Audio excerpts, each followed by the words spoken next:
संतांनी सुद्धा भगवंताकडे प्रेम मागितलं आणि भक्तीशिवाय दुसरं काहीच नको. मग अशी भक्ती तुम्हाला मला जमावी, काहीतरी कमी पडतंय. आम्ही गणपती उत्सव करतो, नवरात्र उत्सव करतो, पारायण सप्ताह करतो, पण हे करत असताना भगवंताच्या आवडीकरता सगळं करतो की आपल्याच आवडीकरता करतो? हा एक प्रश्न स्वतःला विचारून बघितला पाहिजे. आमची भक्ती ही फक्त स्वतःच्या आवडीकरता आहे बरं का. भगवंताच्या आवडीकरता त्यामध्ये फार कमी असतं. म्हणून आता गणपती मंडळामध्ये एखाद्या गणपतीने जर मंडळाच्या कार्यकर्त्यांना दृष्टांत दिलाच की बाबा रे माझा उत्सव साजरा करा, पण अथर्व शीर्ष मला काही ऐकू नका, प्रणम्य शिरसा देवम गणपती स्तोत्र मला आपलं ते बाई वाड्यावर याच ऐकायचंय किंवा डीजेच ऐकायचंय, असा जर गणपतीने दृष्टांत दिला असेल, किंवा माझ्या त्या मंडपामध्ये पडद्याच्या मागे पत्त्यांचा डाव रंगलाच पाहिजे असं जर मंगलमूर्तींनी सांगितलं असेल तर आपण काय करणार? पण थोडंसं कडू बोलेन, वाईट वाटून घेऊ नका. मी नेहमी म्हणते, परत मला नाही बोलावलं तरी चालेल. आमचं ठरलेलं असतं इथे आल्यानंतर राग येईल असं बोलू नये आणि बोलल्याशिवाय राहू नये. विठाल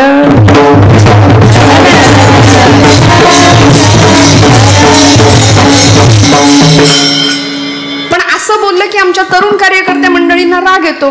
करायचं काय? ताई तुम्ही काय सांगता, गणपती नाचला नव्हता? गणपती नाचला होता. पायी घागऱ्या करीती ऋण सुण. मला घड्याळ दिसतंय मोठ्याच्या मोठं पुढे.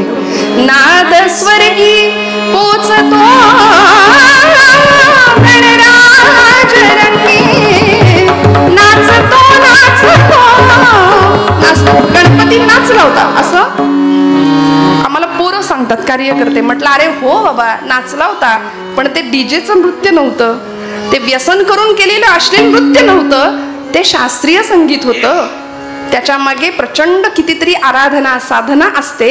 आणि गणपतींनी डान्स नृत्य केलं, पण कधी? जेव्हा दुर्जनांना मारलं, जेव्हा सिंधुरासुराला ठार केलं, तारकासुराला मारलं, तेव्हा गणपतीने नृत्य केलं. इथं काय कसलाच पराक्रम नाही. आणि पराक्रमाशिवाय केलेल्या नृत्याला काय म्हणतात ते मी या गादीवरून बोलत नाही. विठाल त्यामुळे भक्ती करत असताना भक्तीमध्ये जपजाप्य आहे, तीर्थयात्रा आहे, दानधर्म आहे, नामस्मरण आहे, कर्मकांड आहेत, व्रतवैकल्य आहे, उपास तापास आहे, सगळं आहे. पण हे करत असताना भक्तीतनं जे फळ मिळायला पाहिजे ते मिळत नाही. मग त्या भक्तीमध्ये नेमकं काय पडतंय कमी? तर त्या भक्तीमध्ये जी गोष्ट कमी पडतीये त्या गोष्टीचं बंधन भगवंताला बांधावं लागेल, एक सूत्र बांधावं लागेल. मग भगवंत काय करेल? अभंगाचं प्रथम चरण. प्रेम सूत्र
जोरदार टाळ्या वाजवा.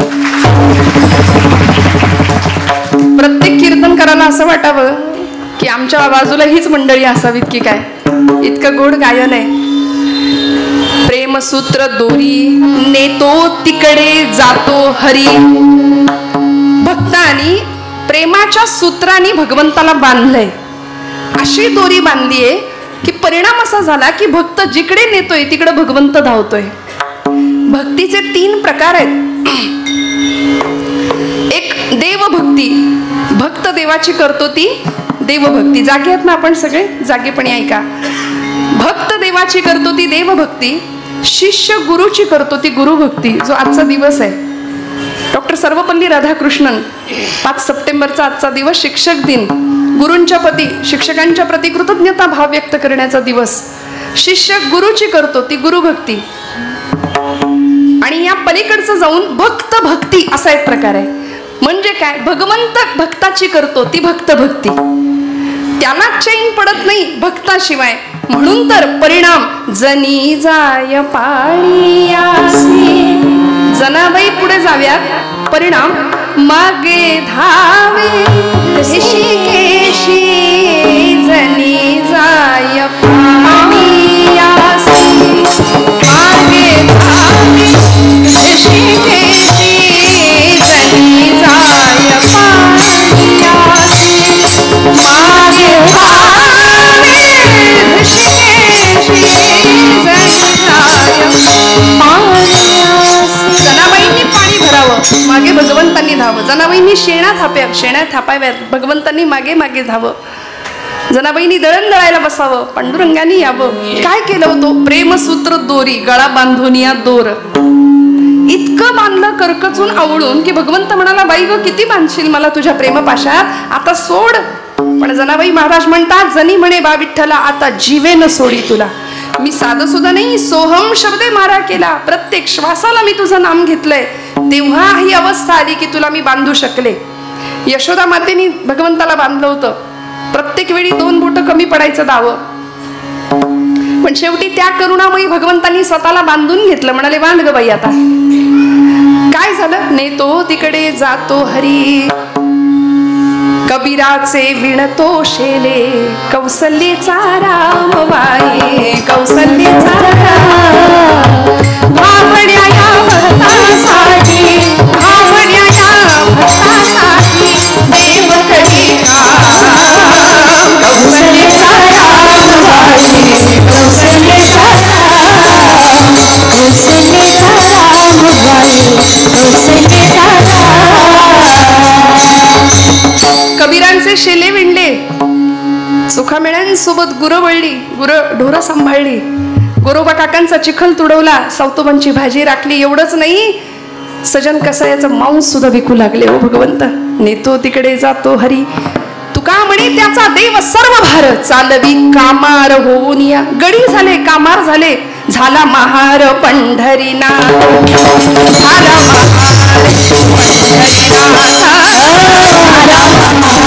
पंढरीनाथ.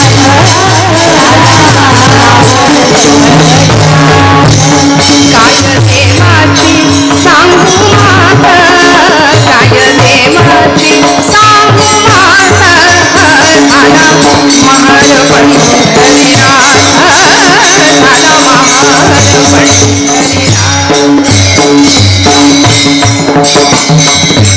काय केलं? नेसला मलिन चिंधोटी, घेतली हातामध्ये काठी. घोंगडी टाकिली पाठी, टाकिली पाठी, टाकिली पाठी. करी जोहार दरबारात, झाला महार. जोहार घातला बादशाला. जोहार माय बाप जोहार, जोहार जोहार माय बाप जोहार.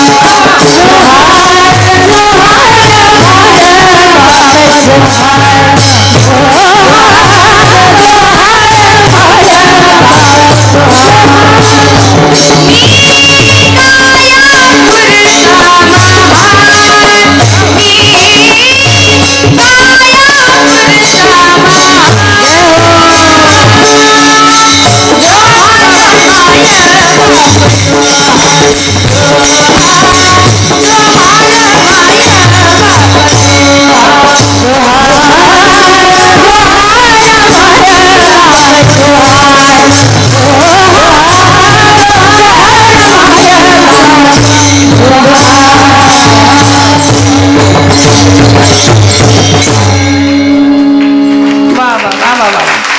क्या बात आहे.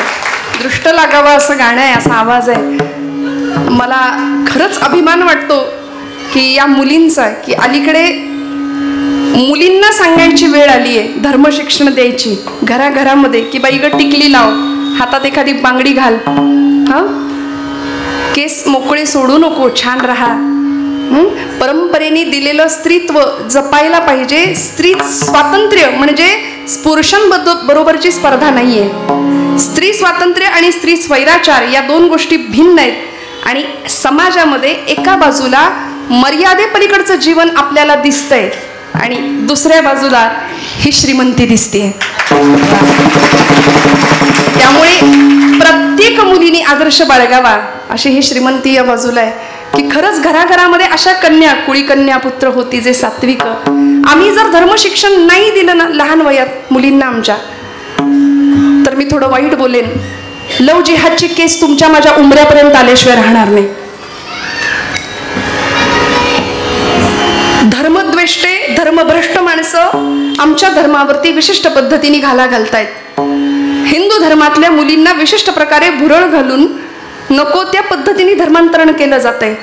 अनेक प्रकारच्या केसेस आपण आजूबाजूला घडताना पाहतोय, पुण्यात पाहतोय, कशाला दुसरीकडचं उदाहरण बघायचं. मग हे घडत असताना आम्ही जर आमच्या पोरींना धर्मशिक्षण दिलं, हिंदू धर्म संस्कृती आणि आर्य सनातन वैदिक हिंदू धर्म संस्कृती तिचे गोडवे जर आम्ही लहानपणापासून पोरांना शिकवले, तर आम्ही कशातच कमी नाही पडणार. बरं, स्वसंरक्षण असू दे किंवा अन्य कुठल्या बाबतीमध्ये संघर्ष करायची तयारी असली पाहिजे. महाराज म्हणायचे, रात्रंदिन आम्हा युद्धाचा प्रसंग, अंतर्बाह्य जग आणि मन. भगवंतांनी अशा भक्ता करता, मग तो देवभक्त असू दे, देशभक्त असू दे, प्रत्येक वेळी कामार होऊन रूप घेतलं, अवतार घेतला आणि आला. नेतो तिकडे जातो हरी. परिणामी भगवंताला काय अपेक्षित आहे? प्रेमसूत्र दोरी, बंधन हवंय प्रेमाचं, जे आमच्या जनाबाईंनी बांधलं, जे नामदेव महाराजांनी बांधलं.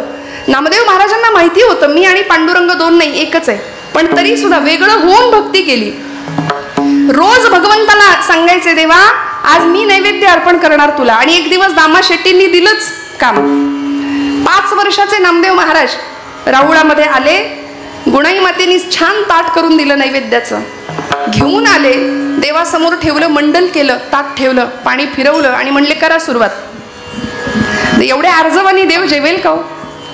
तुमच्याकडून कधी जेवलाय? बघा, आठवून बघा, कधीतरी जेवलाय का? नाही ना. का नाही जेवला हो? का नाही जेवत तुमच्या माझ्याकडून? कारण आम्ही देवासाठी रडत नाही, आम्ही नातेवाईकांसाठी फार रडतो. म्हणून बहुतेक ती नाती गोती, म्हणजे जी नाती गोत्यात आणतात तीच नाती गोती, किंवा नात्यातली माणसं जी असतात नात्यातली, त्यांच्यामध्ये फार आम्ही गुंतून जातो आणि त्या बंधनात आम्ही अडकतो. की जसं एखादा भुंगा, एखादा भ्रमर कमलकोशामध्ये अडकतो. नीतिशतक नावाचा ग्रंथ भर्तृहरींनी लिहिला. ते म्हणाले, रात्रिर्गमिष्यति भविष्यति सुप्रभातम भास्वानुदेशति हसिष्यति पंकजश्री इत्थं विचिन्तयति कोशगते द्विरेफे हा हंत हंत नलिनी गज उज्जहार. झालं असं, एका सरोवरामध्ये एक भुंगा एका कमळामध्ये शिरला आणि तो मकरंद सेवन करायला लागला. घे छंद मकरंद परिसोडी ना ध्यास गुंजनात हा दंग, असा तो मकरंद सेवन करायला लागला. पण नियम निसर्गाचा, संध्याकाळ झाली, कमळाचं फूल मिटलं. तो भुंगा विचार करतोय, आता कशी बशी सकाळ होईल, सकाळ झाल्याबरोबर मी यातून बाहेर पडेन. वास्तविक त्याला पाकळी कातरता येणं सोपं होतं, अवघड नव्हतं. वेळूसारखा कणखर पदार्थ, लाकूड पोखरणारा भुंगा, पण इथे कमळामध्ये निष्क्रिय झाला. का हो? बंधनात अडकला, गुंतला. परिणामी झालं असं, तो वाट बघत बसला, उजाडेल उजाडेल, मग कमळ फुलेल, मग मी बाहेर पडेल, रात्रभर तसाच. पण त्याच मध्यरात्री इत्थम विचिंतयति कोशगते द्विरेफे हा हंत हंत नलिनिंगच उज्जहार. त्या सरोवरामध्ये एक हत्ती आला. कुठल्या क्षणी काळ येऊन झडप घालील आम्हाला माहिती नाही.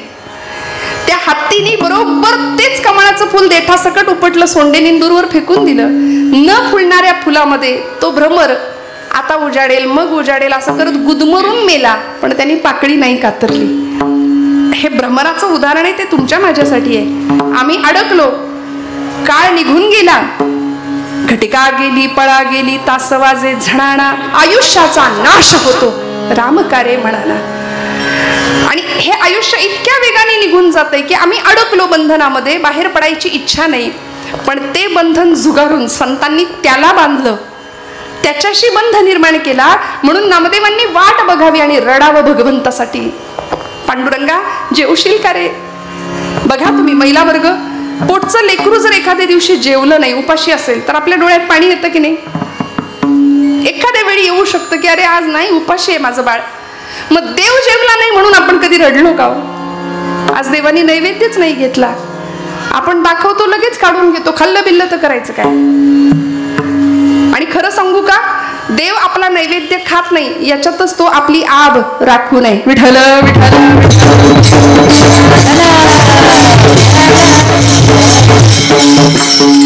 देव नैवेद्य खात नाही हे बरं आहे ना, आपली आब राखू नये. एकदा त्यांनी खायला घ्यायला सुरुवात केली तर किती रक्षण करू. अनंत हस्ते कमलावराने देता किती घेशील दो कराने, नेईल जेव्हा ती तू क्या कराने, किती रक्षसी मग दो कराने. असा भगवंत आहे.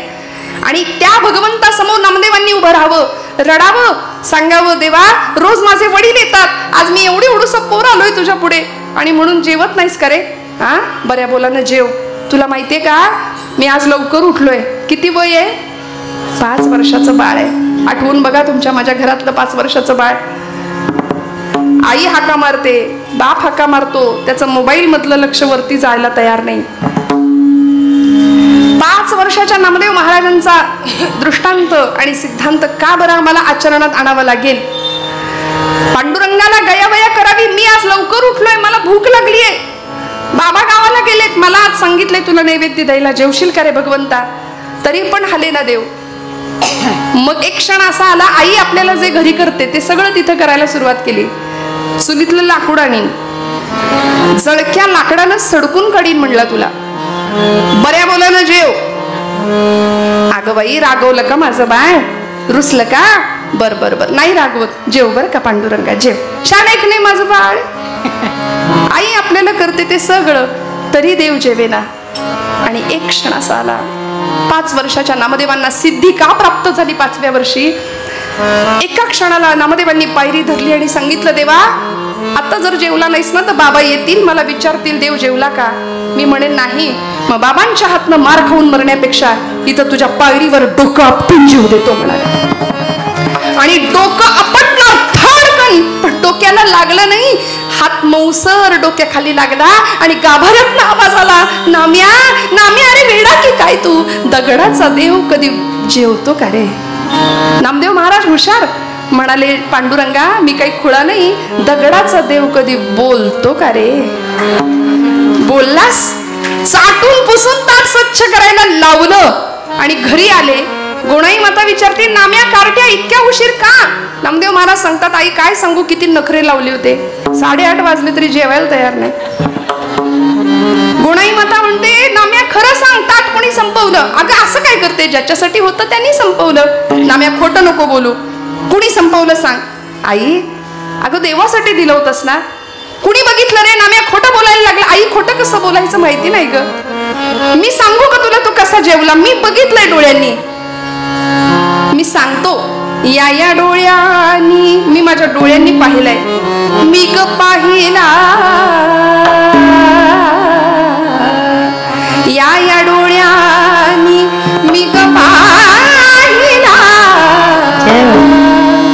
देव जेवला ग, देव जेवला, देव जेवला ग, देव जेवला,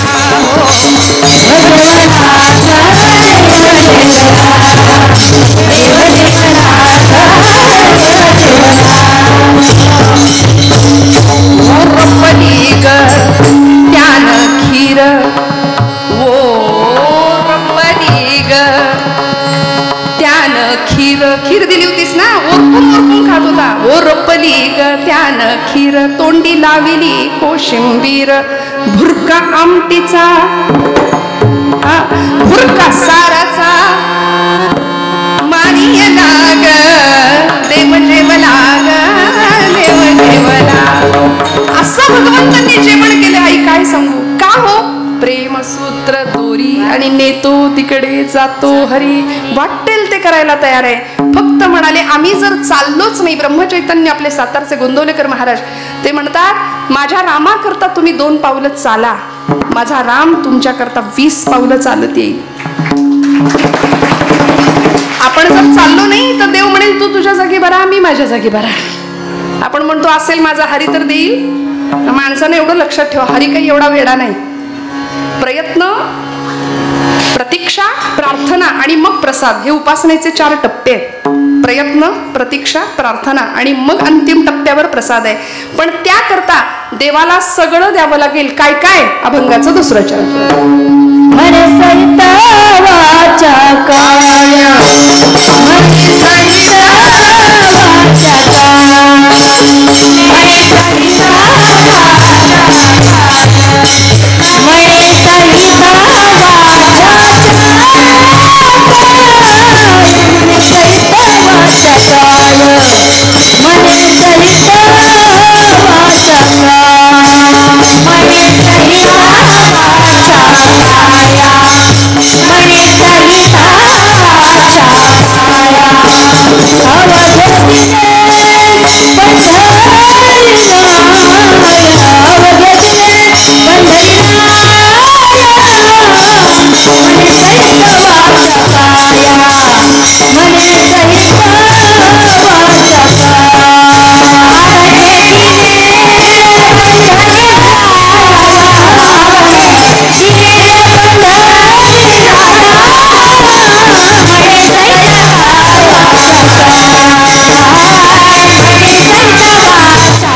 मने सहित वाचा काया, अवघे दिले पंढरीराया.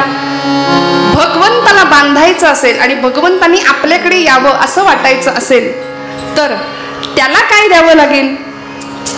त्याचा हिशोब आहे ना, पहिलं द्यायचंय आणि मग घ्यायचंय. पतित पावना नाम ऐकुनी आलो मी दारा,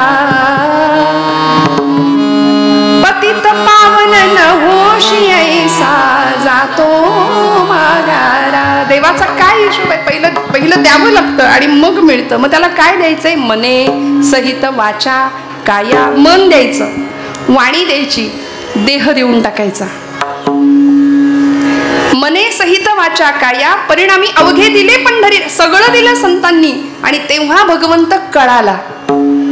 माऊली ज्ञानेश्वरी मध्ये म्हणतात, अगा उदरीचा गर्भू जैसा न देखे आपुलिया मातेची वयसा, तैसा देवा आघवेना नेडवे का.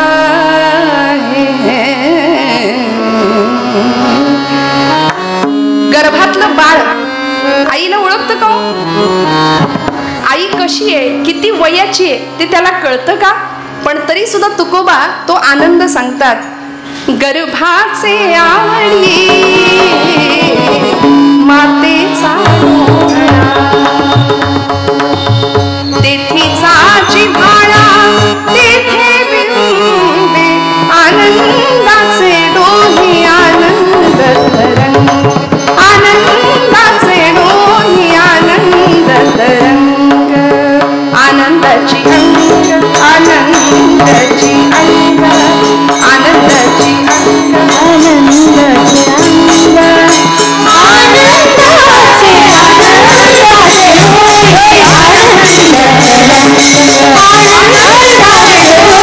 आनंदाचे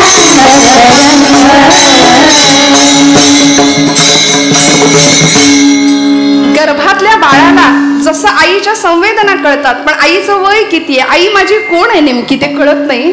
तसं भगवंत म्हणतात की मी देवांना कळत नाही, मी ऋषीमुनींना कळत नाही, मी साधू संतांना कळत नाही, मी कुणालाच कळत नाही.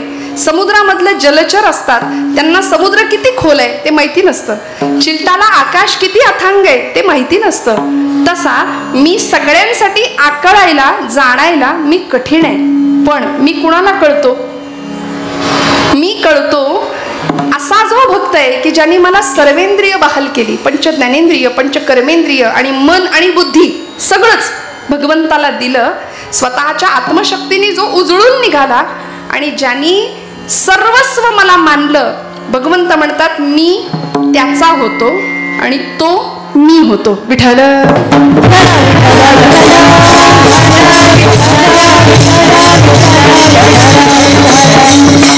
भक्तीच्या प्रांतामध्ये भगवंताला मन द्यायचंय, वाचा द्यायची, वाणी द्यायची.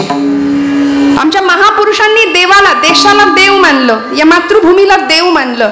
तिथे सुद्धा सर्वस्व अर्पण केलं. मने सहित वाचा काया अवघे दिले पंढरीराया, सगळं दिलं. म्हणून तर 23व्या वर्षी फाशीचा दोर गळ्यात अडकून घ्यायला वाटलं नाही वाईट. 23व्या वर्षी जजनी फाशीची शिक्षा सुनवावी तेव्हा सुद्धा मेरा रंग दे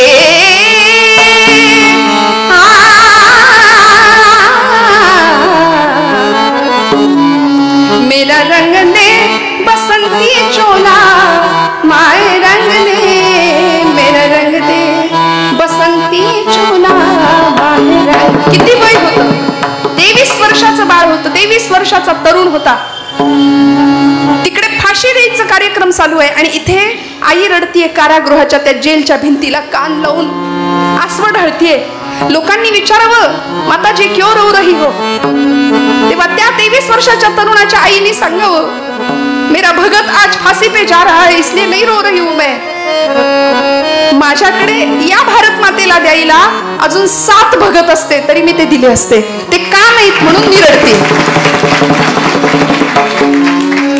इस चोले को पहन शिवाजी खेला अपनी जान पे, इसे पहन झांसी की रानी मिट गई अपनी जान पे.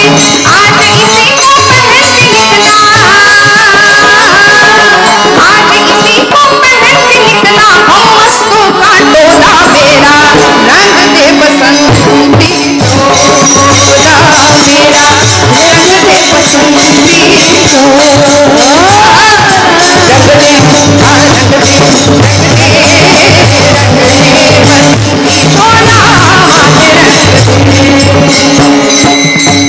मने सहित वाचा काय अवघे दिले पंढरीराया. मातृभूमी हा देव होता, स्वराज्य हा देव होता. म्हणून सामर्थ्य आहे चळवळीचे जो जो करील तयाचे, परंतु तेथे भगवंताचे अधिष्ठान पाहिजे. सर्व अर्पण केलं म्हणून शपथ घ्यायची इच्छा झाली. 16व्या वर्षी रोहिडेश्वराच्या किल्ल्यावरती, रायरेश्वराच्या मंदिरामध्ये आज हा रुद्राचा अंश त्यांच्या अधिष्ठानासमोर आपण उभे आहोत. मारुतीरायांच्या समोर शिवपिंडी समोर उभे राहिले. 150 मावळ्यांना सोबत घेतलं आणि रक्ताची धार वाहिली. 150 मावळ्यांच्या धारोषण रक्ताचा अभिषेक झाला. मने सहित वाचा काया अवघे दिले पंढरीराया. का हो? उत्तम आयुष्य जगता आलं असतं. स्वातंत्र्यवीर सावरकर बॅरिस्टरी घेऊन आले होते लंडन वरून. शस्त्रास्त्र निर्मितीचा उद्योग केला, पकडले गेले, जहाजात घालून भारतात आणलं, खटला चालवला भारतामध्ये. 50 वर्ष काळ्या पाण्याची शिक्षा झाली. पण ज्यावेळी ब्रिटिश सरकारने खटला सुनावला भारतामध्ये, कोर्टामध्ये जजनी विचारलं की तुकारांनी सगळ्यांना ठासून उत्तर द्यावं, are you sure that Britishers will rule India up to 1960? 1960 मध्ये तुम्हाला सोडू असं इंग्रज म्हणतात. त्यावेळी सावरकर म्हणतात, are you sure that Britishers will rule India up to 1960? 1960 सालापर्यंत तुम्ही इथे राहाल याची तुम्हाला खात्री आहे का? हा विश्वास होता. का हो? मने सहित वाचा काया. वाटेल ते समर्पण करण्याची तयारी होती आणि म्हणून जगदंबेचं अधिष्ठान होतं. आपल्याला वाटतं तेव्हा, वाटेल तेव्हा, वाटेल तसं राहावं हा आचार नव्हता. जिजाऊ मातोश्रींचा संस्कार होता छत्रपतींना. राजा तू उद्या आग्र्याला जा, नाहीतर आणखी कुठे जा, विजापूरच्या दरबारात जा, पण तुझ्या गळ्यामध्ये देवी भक्तीची कवड्यांची माळ असलीच पाहिजे. तुझ्या कपाळाला शिवगंध रेखाटलेला असलंच पाहिजे. डोक्याला मंदिल असलाच पाहिजे. उगीच आम्ही जिथे जाऊ तिथल्यासारखं राहू असं म्हणून चालणार नाही. समर्पण भावाने भक्ती केली तर ती फळेल, द्यावं लागेल. इथं आमची पोरं गणपती समोर आरतीला उभा राहा, टोपी घाल 10 वेळा सांगावं लागतं. धोतर तर नंतरची गोष्ट आहे, ते म्हणतो राहू दे, बरमुड्यावरच करतो आरती. 10 दिवस बाप्पा येणार आपल्याकडे, मग आम्ही कसं असलं पाहिजे हो. कार्यकर्त्यांच्या आरतीच्या फार म्हणजे अगदी चर्चा करावी अशी आरती असते त्यांची. त्या उदबत्त्या गणपतीच्या सोंडेतच खूप असतील, कुठे काय मंगळ ते जास्वंदीची फुलं, काही नाही. पूजेशी, कर्मकांडांशी आणि व्रतवैकल्यांशी घेणं देणं नाही, फक्त देखावा. आणि हे करत असताना लंबोदर पीतांबर फणीवर, काय बोला, फणीवरा बोला ना, आपणच आहोत. आपण काय आपलंच आहे, चुकलं तर चुकलं. काय म्हणतो आपण, फणीवरा. एक जण म्हणले लंबोदर पीतांबर फळीवर वंदना. फळीवर वंदना, कुठली वंदना बसवली फळीवर? वाटेल ते आम्ही म्हणतो. आणि आमचे मंत्र आरत्या जर आम्ही नीट नाही म्हणल्या, मुलात लहानपणापासून जर पोरांना नाही शिकवलं, पण ते शिकवत असताना सुद्धा मला खरं सांगू का, प्रामाणिकपणे असं वाटतं, येथ वडील जे जे करीती तया नाम धर्म ठेवीती. वडीलच जर पानपट्टीवर रोज जात असतील तर मुलगा दुसरं काय करेल? आमच्या माता भगिनी, आपण सर्व माझ्यापेक्षा मोठ्या आहात, मी आपल्याला काय उपदेश करणार, पण कधीतरी बघा, करून बघा. आपण स्वयंपाकाला लागतो, पण दिवसभराचा व्याप असतो आणि खूप असतो या वर्गाला, असतो की नाही? हो म्हणा. विठ्ठल विठ्ठल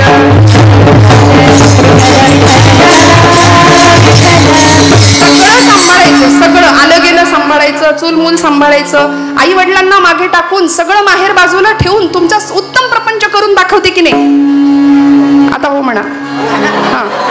आणि सगळं उत्तम करून कुठल्याही प्रकारची तक्रार नाही, फक्त कधीतरी हे वाक्य येतं, मी आहे. पण तरी सुद्धा पाडवा आला की तुम्हाला ओवाळते की नाही? मग बलिप्रतिपदा झाल्यानंतर दुसरा दिवस लक्ष्मी पूजनाचा आहे, ते बरं तुम्ही विसरता. ती लक्ष्मी म्हणजे एवढीच आपल्याला दिसते. धनलक्ष्मी नाहीये, आरोग्य लक्ष्मी, वैभव लक्ष्मी, संस्कार लक्ष्मी, ही सगळी टिकवणारी ही मंडळी आहेत घरामध्ये. आणि घराचा अख्खा खांब डोलारा सांभाळणारी, पहिला पै घाट मारून तुमचा संसार उत्तम प्रकारे करून दाखवणारा आमचा महिला वर्ग आहे. पण तरी सुद्धा तिच्या रूपाने तुमच्या माझ्या घरामध्ये सुनेच्या रूपाने आहे, पत्नीच्या रूपाने आहे, बायकोच्या रूपाने आहे, सासूच्या रूपाने आहे, मुलीच्या रूपाने आहे, लक्ष्मीच आहे ना. मी म्हणत नाही अगदी लक्ष्मी पूजनाला ओवाळा त्यांना, पण कधीतरी कौतुक करा. बाई ग, काय छान चव आहे तुझ्या हाताला. बघा, गावभर सांगत सुटतील, आहे की नाही? इतकं काय अपेक्षा आहे, एका छोट्याशा कौतुकाची अपेक्षा आहे. पण तेही जर नाही मिळालं, पण तरी सुद्धा मी तुमच्यासाठी सांगते की नाही वाटून घ्यायचं काही, बरं का, काही वाटून नाही घ्यायचं. आपण मात्र आपला स्वयंपाक करताना हे जर इथं केल्याची किंमत नाही, खाल्ल्याची किंमत नाही, गिळा असं जर म्हटलं तर तो सगळा राग त्याच्यात जाईल, खाणाऱ्याच्या अन्नात जाईल आणि अन्नातून पोटात तिकडे त्यांच्या मनात जाईल. पण हेच करताना आता आपल्या सगळ्यांना मारुती स्तोत्र पाठ आहे. आपण मारुतीरायांच्या मंदिरात बसलोय. घ्यायची कणिक मळायला, भीमरूपी महारुद्रा वज्र हनुमान मारुती. गोळे करायचे, पिठात बुडवायचे, लाटायला घ्यायचं. वनारी अंजनी सुता रामदूता प्रभंजना महाबली फुगली पण प्राणदाता. बरं राहू दे मारुती स्तोत्र. देवाची द्वारी उभा क्षण भरी, बाकऱ्या थापता थापता हरिमुखे म्हणा हरिमुखे. परिणाम सांगू का, या हरिपाठाच्या संस्कारातनं तयार झालेली भाकरी तुमची माझी पोरं खातील आणि मग जो संस्कार निर्माण करेल त्याकरता वेगळा संस्कार करायची गरज नाही. जिजा मातोश्री संस्कार करायच्या. शिवबा, रामानी रावणाला कसं मारलं, कृष्णाने कंसाला कसं मारलं, भीमानी कीचकाची छाती कशी फोडली, हे सगळं शिकवलं जात होतं. आज हे शिक्षण नाहीये. परवा एका पोराला विचारलं, म्हटलं बाबा रे, भीम माहितीये का तुला? भीम असंच लहान बाळ होतं. मला महाभारतातला भीम अपेक्षित होता. ते म्हटलं हो, छोटा भीम लाडू खातो माहितीये म्हणला. अहो, पण कीचकाची छाती फोडणारा पराक्रमी भीम आम्ही आमच्या पोरांना कधी शिकवणार? नवरात्र उत्सव आले, गणपती उत्सव आले, लिंबू चमच्याशिवाय स्पर्धाच नाही आमच्याकडे. लिंबू चमचा, काय असा पराक्रम आमची पोरं त्यातून शिकणार आहेत मला सांगा? चमचा लिंबू आहे की नाही, ते तोंडात धरायचा, यातून पराक्रम कार्यक्रम काय, यातून बुद्धीला चालना काय आहे, यातून शरीर संरक्षण आम्ही कसे करणार. महिला वर्गासाठी मी आपली निंदा नाही करणार आहे, पण मुद्दाम एक गोष्ट जाता जाता, मी मगाशी म्हटलं तसं राग येईल असं बोलायचं नाही, बोलल्याशिवाय राहायचं नाही. मुद्दाम सांगते की नवरात्र उत्सवामध्ये आपल्याकडे साड्यांचे रंग बघा पहिल्याच काही दिवसात येतात. कोण आहे ते व्हॉट्सअपवर मेसेज फिरवणारं, फार असं कुठल्याही धर्मशास्त्रात लिहिलेलं नाहीये, कुठल्याही ग्रंथात, कुठल्याही पुराणात. कुणी इथं पौरोहित्य करणारी मंडळी असेल तर विचारा त्यांना, काही नाही, कुठेही नाही लिहिलेलं. पण कुणाच्या सुपीक डोक्यात ही कल्पना आली आहे, नसली साडी तरी आम्ही विकत आणू, पण त्या दिवशी तोच रंग घालू. अहो, ती महिषासूर मर्दिनी 9 दिवस 9 रात्र महिषासुराला मारण्यामध्ये दंगलेली आहे, रक्तानी माखलेली नाहिलेली देवी, तिला कुठे रंग नेसायची सवड होती हो. पण खरं सांगू, अलंकार घालायचेच आहेत ना तर असे घालावेत. देवाला सोनार बनवावं आणि देवाला सांगावं, देवा तू माझा सोनार हो आणि माझ्यासाठी असे सुंदर दागिने घडव, चेहऱ्यासाठी माझ्या घडव सुहास्याचा दागिना. देवा तुझा मी सोनार, देवा तुझा मी सोनार,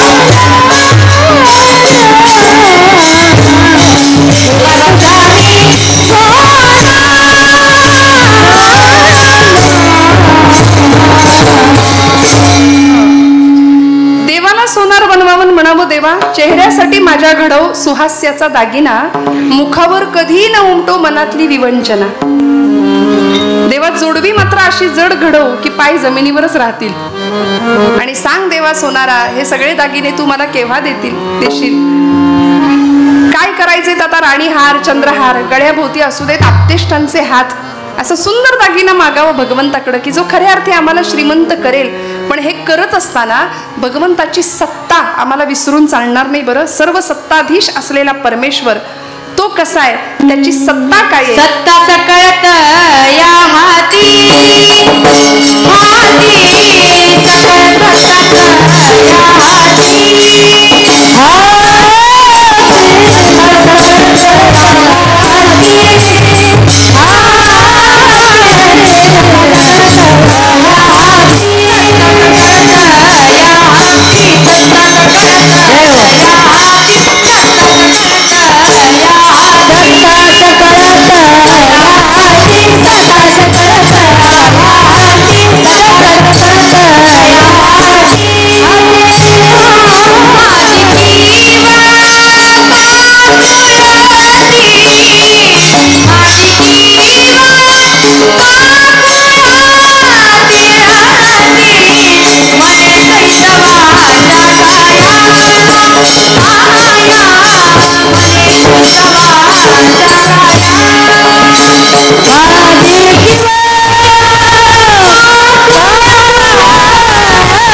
या सकळत या हाती, माझी कीव काकुळती. अभंगाचं 3य चरण.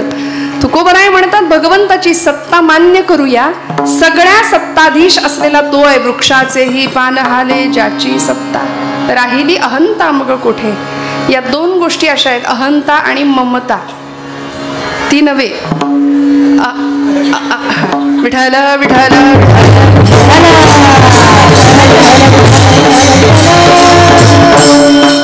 3G 4G पटकन डाउनलोड व्हायला जरा त्रास होतो.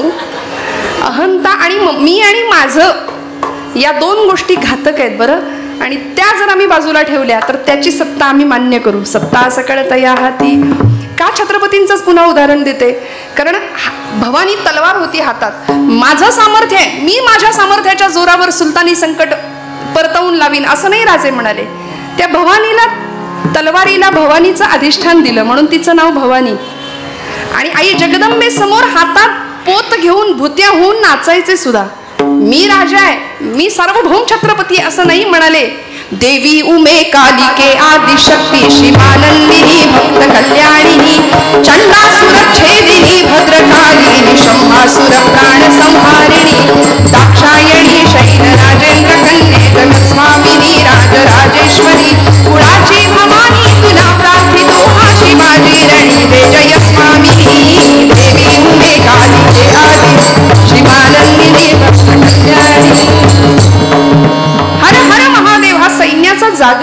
गजर होता, अधिष्ठान होतं भगवंताचं, त्याची सत्ता मान्य केली होती.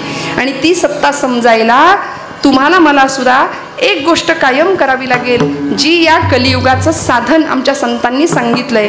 हाताने टाळी, मुखानी गोड नाम विठोबा.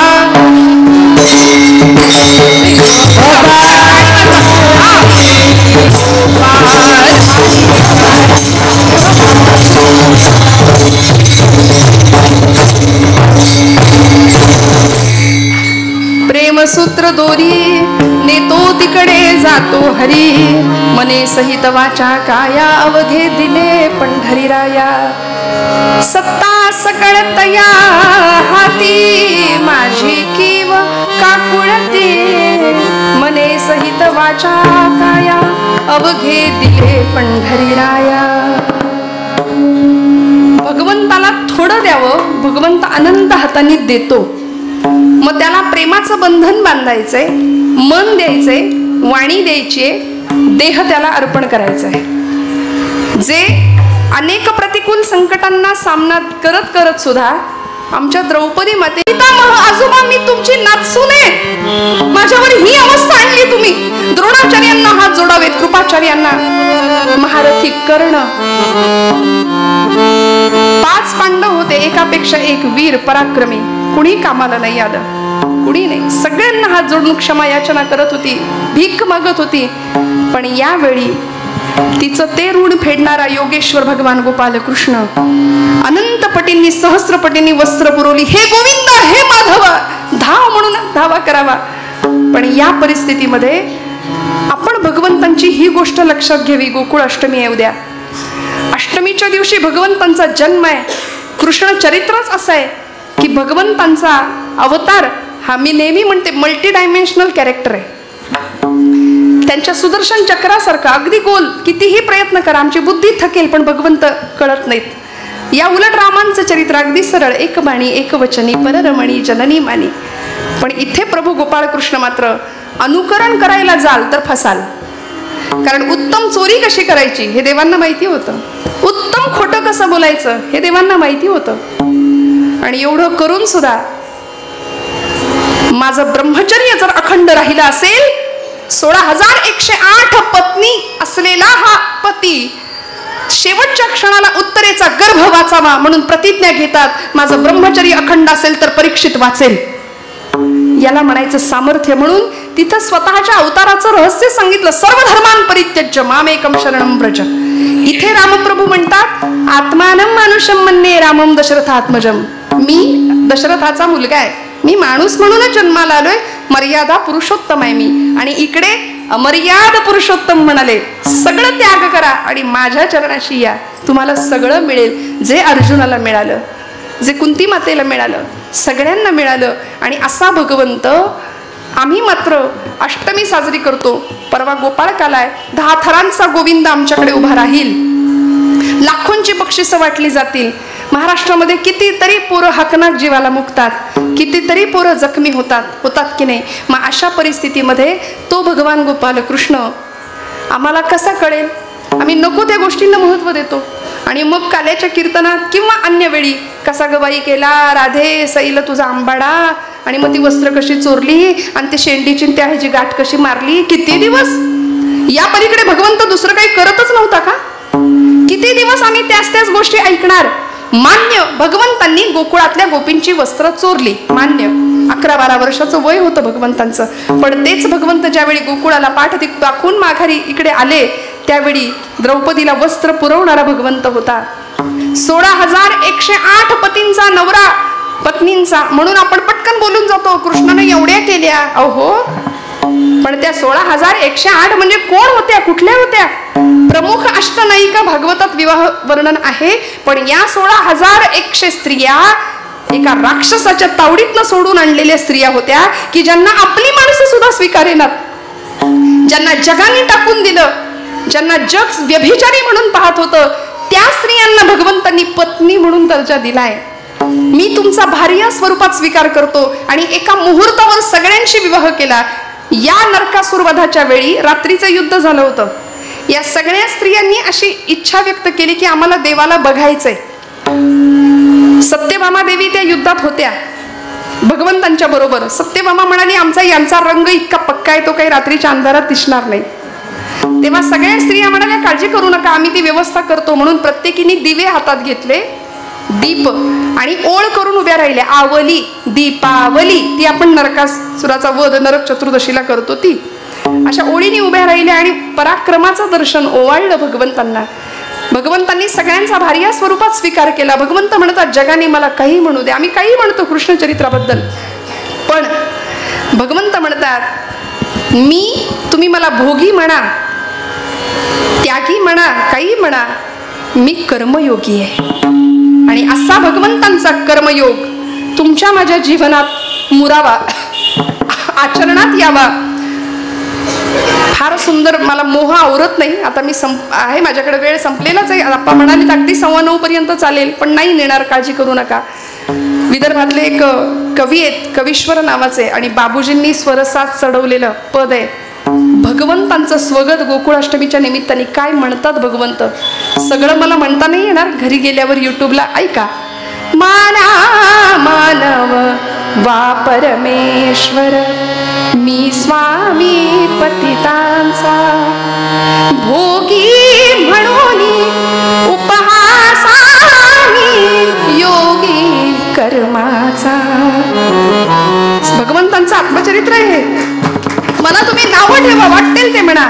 रुक्मिणी माझी सौंदर्याची उमटे जणू प्रतिमा, किंचित हट्टी परंतु लोभस असे सत्यभामा, तरीही वरी तो सहस्र सोळा कन्या मी अमला, पराधीन समर्थ्य घेण्या वार कलंकांचा, भोगी म्हणून उपहासामी योगी कर्माचा. असं भगवंतांचं दिव्य चरित्र.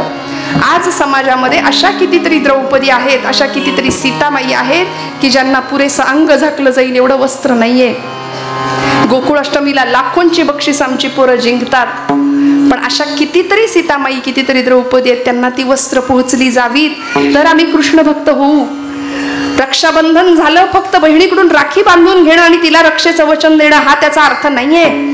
जर खऱ्या अर्थी शिव छत्रपतींचे आम्ही भक्त आहोत, राजे राजे म्हणून जर राजांचा उद्घोष आम्ही करत असू ना, तर रस्त्यामध्ये एखाद्या पोरीची जर छेड काढली जातीये आणि आम्ही मात्र स्वस्थ, आम्हाला काही आम्ही कुणाच्या घेण्यात नाही देण्यात नाही असा जर आमचा व्यवहार असेल, तर माझ्या तरुण बांधवांना मी सांगेन तिथे जर तुमचं रक्त सळसळलं नाही आणि तुम्ही त्याला विरोध नाही केला तर तुम्ही छत्रपतींचं नावही घ्यायचं नाही. इकडे पाठीवर राजे, दंडावर राजे, टॅटू जर्किनवर राजे, सगळीकडे राजे आहेत, पण आमच्या रोम रोमात हाडा मासात रक्ता मासात राजे असावेत एवढी भावना. म्हणून मी नेहमी म्हणते गोकुळाष्टमीच्या निमित्ताने कृष्ण भगवंत कळले कुणाला, तुम्हाला मला नाही कळत भगवंतांचं चरित्र. कृष्ण कळले ते फक्त छत्रपती शिवप्रभूंना. म्हणून ती कृष्ण नीती प्रत्येक वेळी छत्रपतींच्या चरित्रात आपल्याला दिसते. मग तो गनिमी कावाचा युद्ध, गनिमी कावा हे युद्धतंत्र असू दे, अफजल खानाचा खात्मा करताना वापरलेलं हत्यार असू दे, शस्त्र असू दे, गनिमी कावा असू दे किंवा आग्र्याची सुटका असू दे, प्रत्येक वेळी छत्रपतींनी कृष्ण नीतीच वापरली. मग तो कृष्णांचा धुरंधरपणा, कृष्णांची राजनीती, कृष्ण परमात्म्याची युद्धनीती, कृष्णांचं चातुर्य सगळंच तुमच्या माझ्या तरुण पिढीला नव्हे आपल्या सगळ्यांना कळावं या एका अपेक्षेने भगवंताकडे या गोकुळाष्टमीच्या निमित्ताने आपण एवढंच सांगायचं की भगवंता आमची तुझ्याकडून कसली तक्रार नाही, तू ठेवशील तसं आम्ही राहू. तू का म्हणे ठेवू तैसे, तू का म्हणे ठेवी तैसे, तू का म्हणे ठेवी तैसे, तू का म्हणे ठेवी